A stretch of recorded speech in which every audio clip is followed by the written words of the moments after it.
বীর চট্টলা টিভি। আসসালামু আলাইকুম। বীর চট্টলা টিভি থেকে আমন্ত্রণ জানাচ্ছি আমি তানিশা সুলতানা আফিফা। ইরান ইসরায়েলে যুদ্ধ, উত্তেজনার পারদ তুঙ্গে।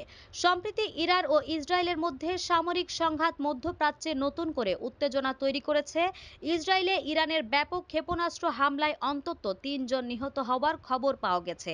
এই হামলার প্রতিশোধ হিসেবে ইসরায়েলের প্রতিরক্ষা মন্ত্রী হুঁশিয়ারি দিয়েছেন, যদি আবারও ইসরায়েলে ক্ষেপণাস্ত্র হামলা চালানো হয় তবে তেহরানকে জ্বালিয়ে দেওয়া হবে। এমন পরিস্থিতি জাতিসংঘ সহ বিশ্বের বিভিন্ন দেশের নেতারা দ্রুত সংঘাত বন্ধের আহ্বান জানিয়েছেন।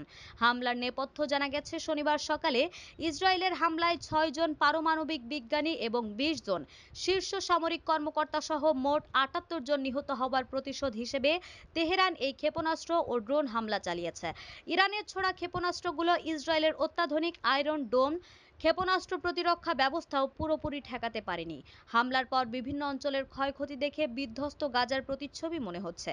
এই হামলার কারণে তেল আবিবের বেন গুরিয়ন বিমানবন্দর অনির্দিষ্টকালের জন্য বন্ধ ঘোষণা করা হয়েছে। ইসরায়েলের নিরাপত্তা বাহিনী জানিয়েছে, তারা এর আগে এমন তীব্র হামলা দেখেনি। পাল্টাপাল্টি হুমকি ও আন্তর্জাতিক প্রতিক্রিয়া। ইসরায়েলের প্রতিরক্ষা মন্ত্রী ইসরায়েল কাদস এএফপি কে দেওয়া এক সাক্ষাৎকারে বলেন, ইরান যদি ইসরায়েলে আবার ক্ষেপণাস্ত্র হামলা চালায় তবে তেহরানকে জ্বালিয়ে দেওয়া হবে। তবে ইসরায়েলের এই হুঁশিয়ারিকে উড়িয়ে দিয়ে আল জাজিরাকে তেহরান জানিয়েছে যে আয়াতুল্লাহ আলী খামেনির নির্দেশনা অনুযায়ী ইসরায়েল বিরুদ্ধে ইরানের পাল্টা হামলা এখনই থামছে না।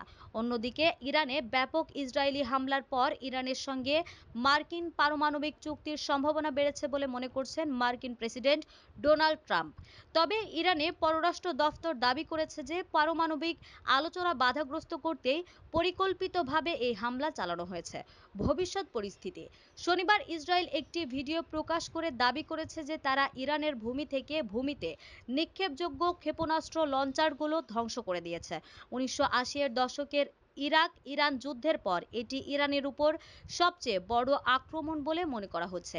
আন্তর্জাতিক বিশ্লেষকরা মনে করছেন, ইসরায়েলের বিরুদ্ধে অভিযানের পরবর্তী পদক্ষেপ হিসেবে ইরান মধ্যপ্রাচ্যে মার্কিন সামরিক ঘাঁটিতে হামলা চালাতে পারে। এই সংঘাতের পরবর্তী পরিণতি কি হতে পারে বলে আপনার মনে হয়? আমাদের আরো আপডেট নিউজ পেতে চোখ রাখুন বীর চট্টলা টিভিতে। ফেসবুকে ফলো, ইউটিউবে সাবস্ক্রাইব করুন। বীর চট্টলা টিভি।